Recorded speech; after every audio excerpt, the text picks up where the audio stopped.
Samedi 5 juillet 2014. Madame, Messieurs, bonsoir et merci de votre fidélité. Bienvenue dans ce nouveau numéro de Pulsation Week-end. À la une de l'actualité, les obsèques de l'ancien président Leslie François Maniga ont été célébrées ce samedi chez les frères de Saint-Louis de Gonzague à Delma. Des funérailles nationales auxquelles ont participé le couple présidentiel, le Premier ministre Laurent Lamotte, des anciens chefs d'État et Premiers ministres, des membres de la classe politique et du monde intellectuel et des représentants de la classe diplomatique et d'organisation de la société civile. Ils étaient nombreux à rendre un dernier hommage au professeur Maniga.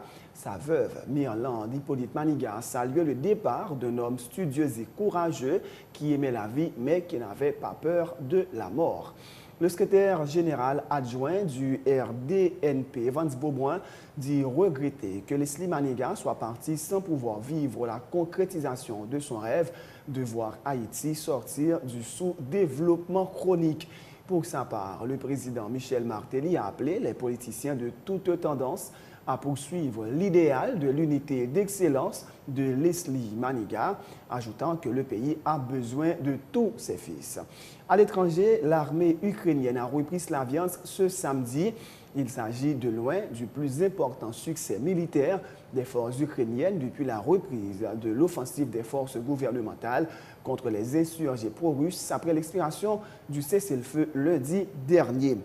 On connaît l'autre affiche de demi-finale de la Coupe du monde de football 2014. L'Argentine affrontera les Pays-Bas, vainqueur 4 tirs au but à 3 du Costa Rica.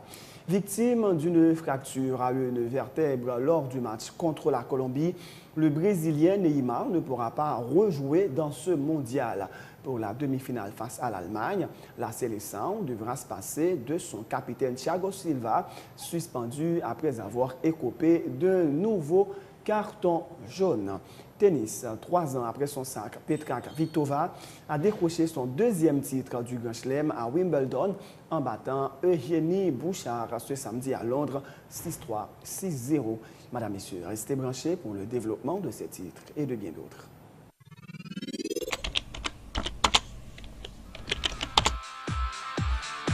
Bienvenue dans cette édition d'Information Pulsation, l'essentiel de l'actualité de la journée. Merci de votre fidélité. Bienvenue dans ce premier numéro de Pulsation Week-end.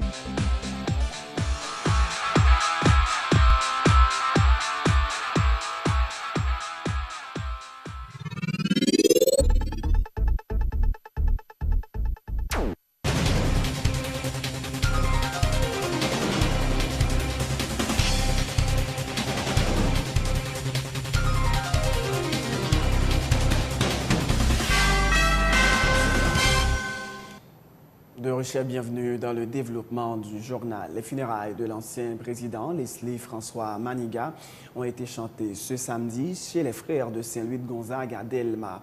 Des funérailles nationales auxquelles, outre le couple présidentiel et le Premier ministre Laurent Lamotte, des anciens chefs d'État et Premiers ministres, des membres de la classe politique et du monde intellectuel et des représentants de la classe diplomatique et d'organisation de la société civile ont participé. Myrlande Maniga, l'épouse du défunt, a salué le départ d'un homme studieux et courageux qui aimait la vie mais qui n'avait pas peur de la mort et qui, au crépuscule de sa vie, alors qu'il souffrait de chikungunya, il implorait Dieu de mettre un terme à son existence, a confié l'ex-première dame. Leslie, Lélius, comme j'aimais t'appeler, te voilà donc parvenu au terme d'une vie riche et bien remplie. Tu aimais la vie, mais tu n'avais pas peur de la mort.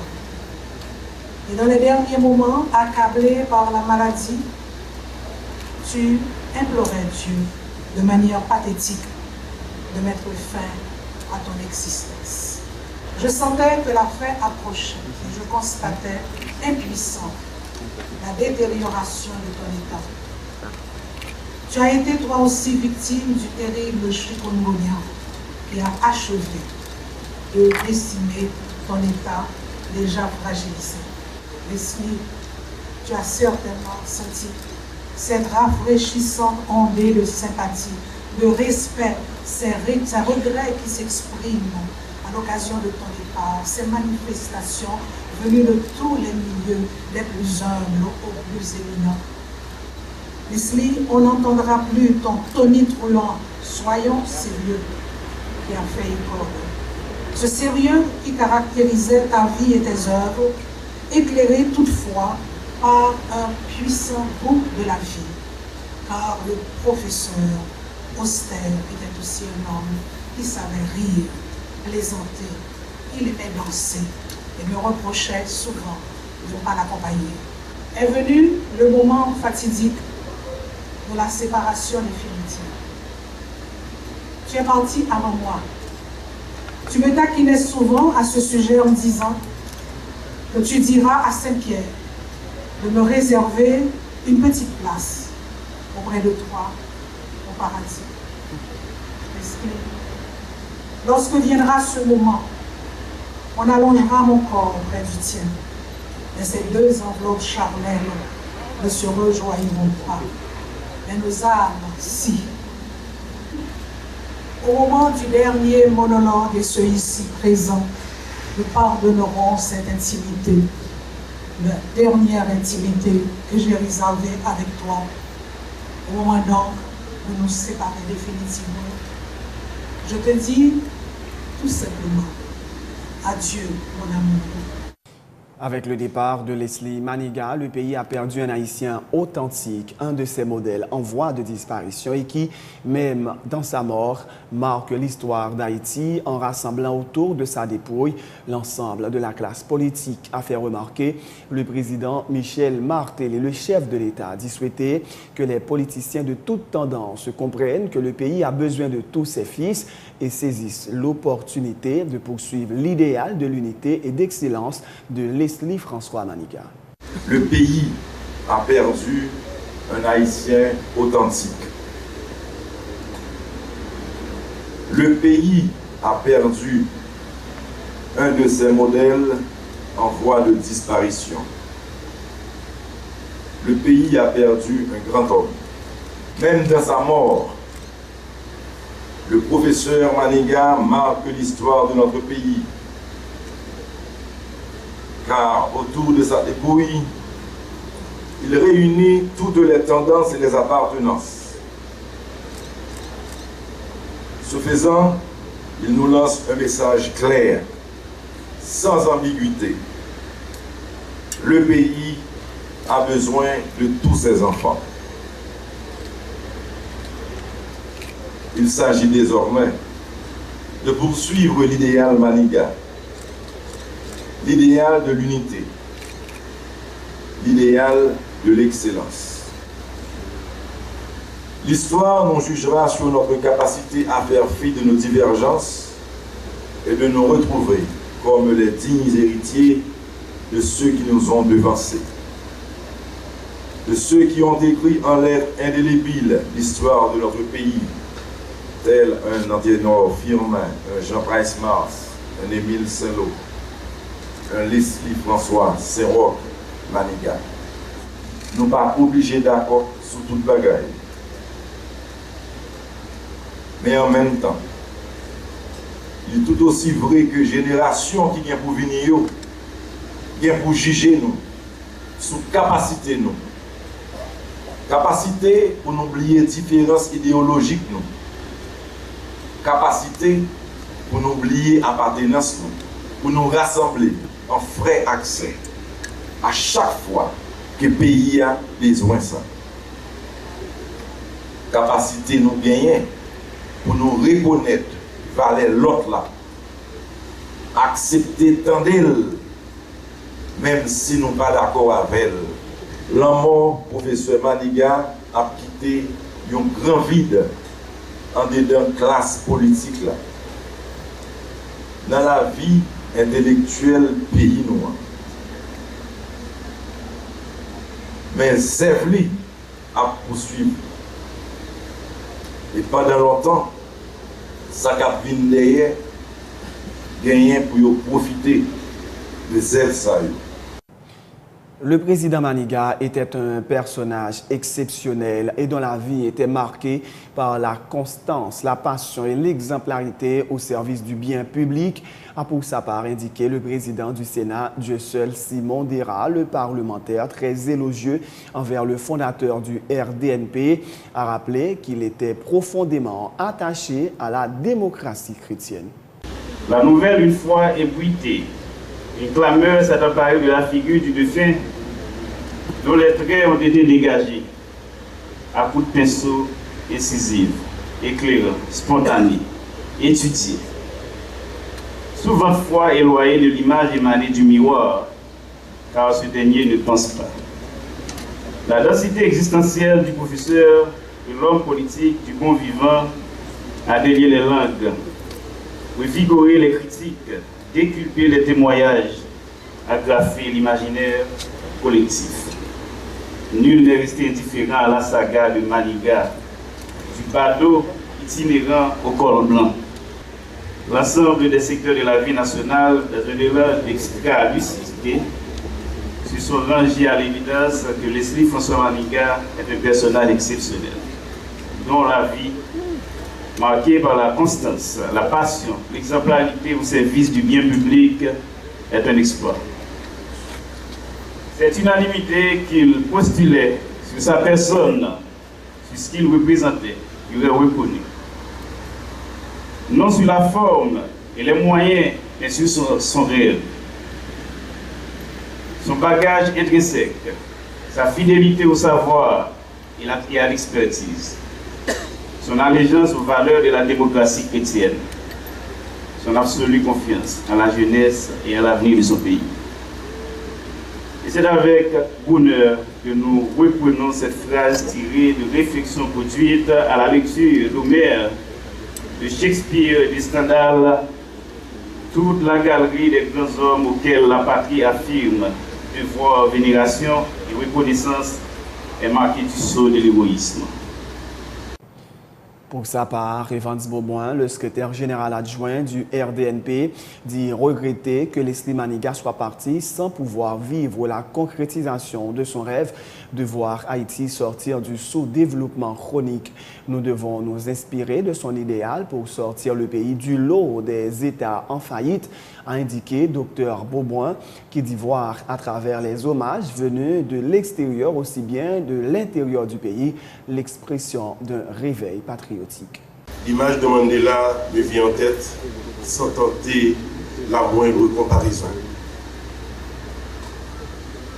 Ces hommages de partout, tant de l'intérieur que de l'extérieur du pays, sont l'expression d'un réveil patriotique.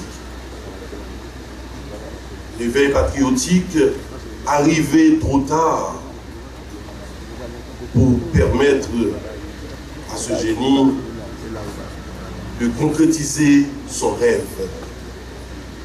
Ce rêve d'un Haïti sorti définitivement des ornières d'un sous-développement chronique, dont même dans sa nouvelle dimension, il croit encore avoir la solution et nous l'avoir léguée. Le RDNP ne pleure pas son fondateur, le mentor de nombre d'entre nous. Il a vécu, il a bien vécu. Et il l'a dit lui-même.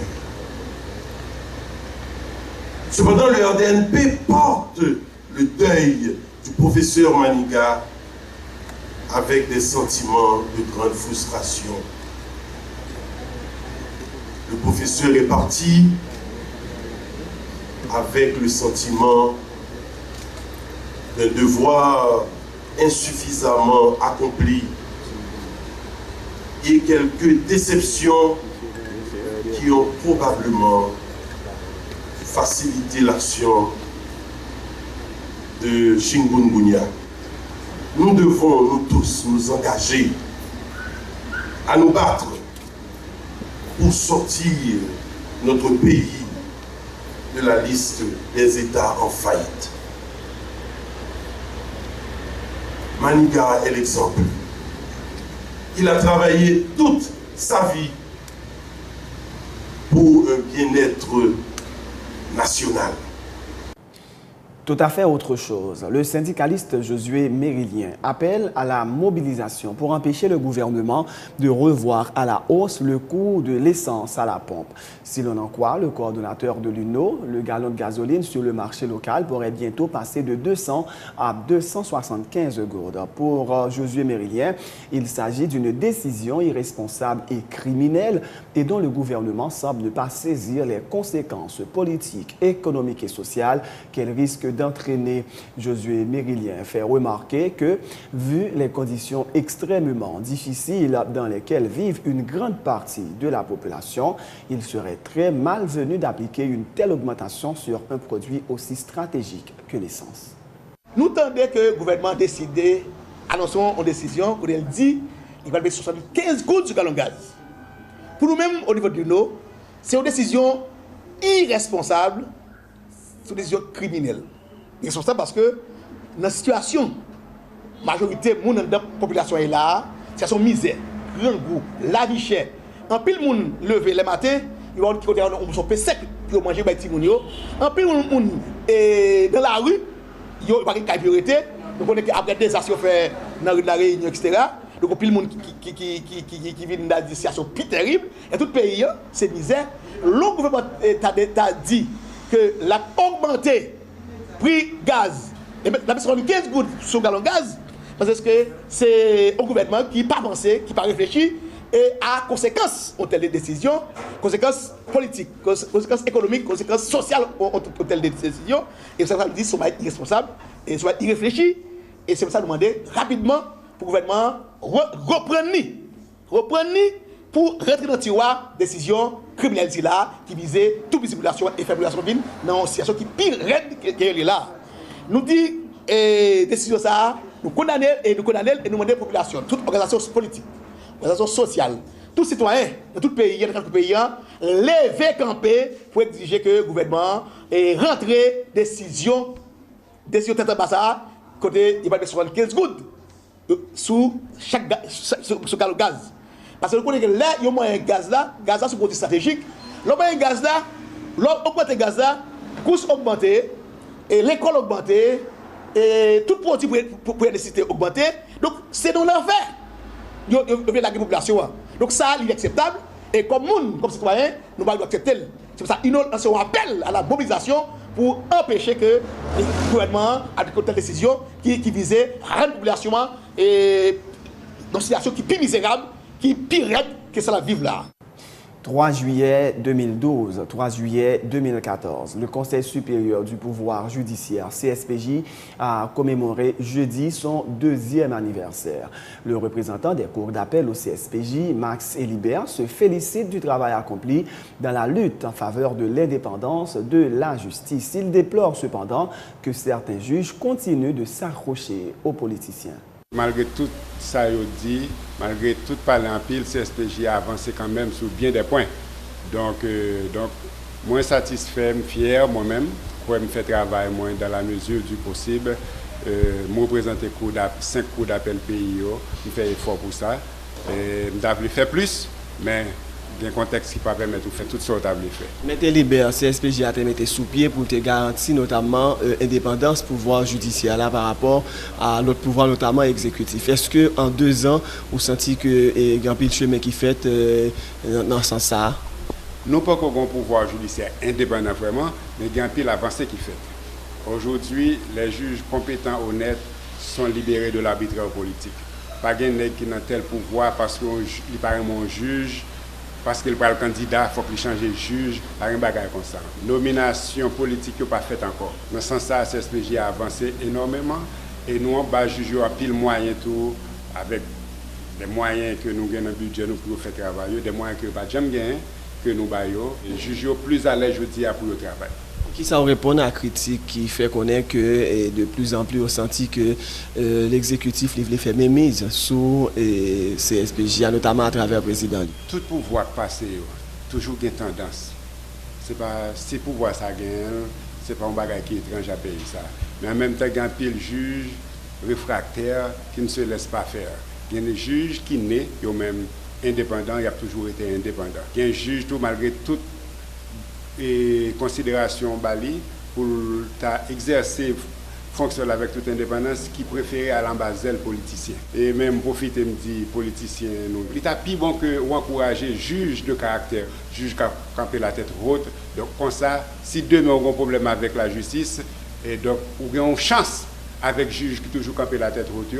Donc mais on n'a pas bien chance avec juge qui est au service aujourd'hui et pas au service de l'autre monde. Le pape François a nommé le 1er juillet dernier l'archevêque philippin, Monseigneur Bernardito Auza, nouvel ambassadeur permanent du Saint-Siège aux Nations Unies à New York. Il était nonce apostolique en Haïti depuis 2008. Monseigneur Auza, âgé de 55 ans, a déjà travaillé dans plusieurs nonciatures à la secrétairerie d'État et dans les représentations pontificales à l'ONU à New York. Monseigneur Bernardito Auza succède à l'archevêque indien, Monseigneur Francis Choulicat, 61 ans, qui avait été nommé à ce poste par le pape émérite Benoît XVI en juillet 2010. Voilà pour l'essentiel de l'actualité locale. Restez avec nous pour la page internationale de ce journal.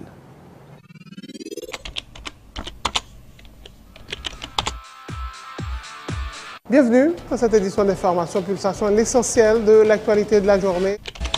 Merci de votre fidélité. Bienvenue dans ce premier numéro de Pulsation Week-end.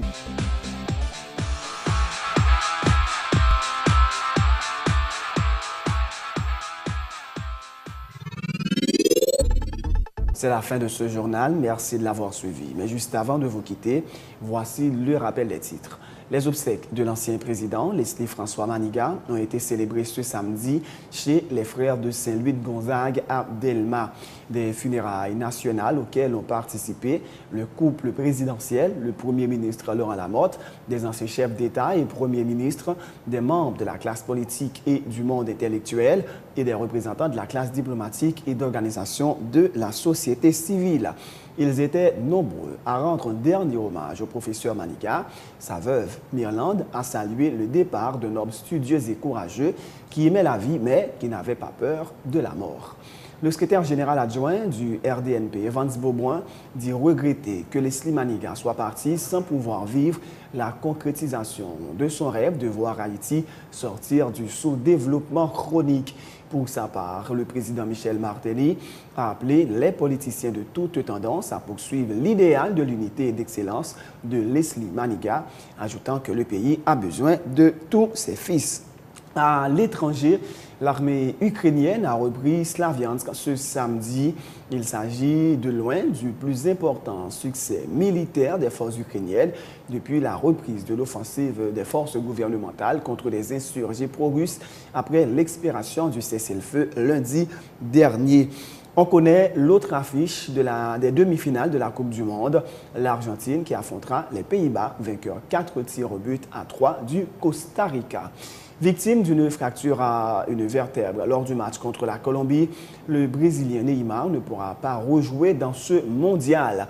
Pour la demi-finale face à l'Allemagne, la sélection devra également se passer de son capitaine Thiago Silva, suspendu après avoir écopé d'un nouveau carton jaune.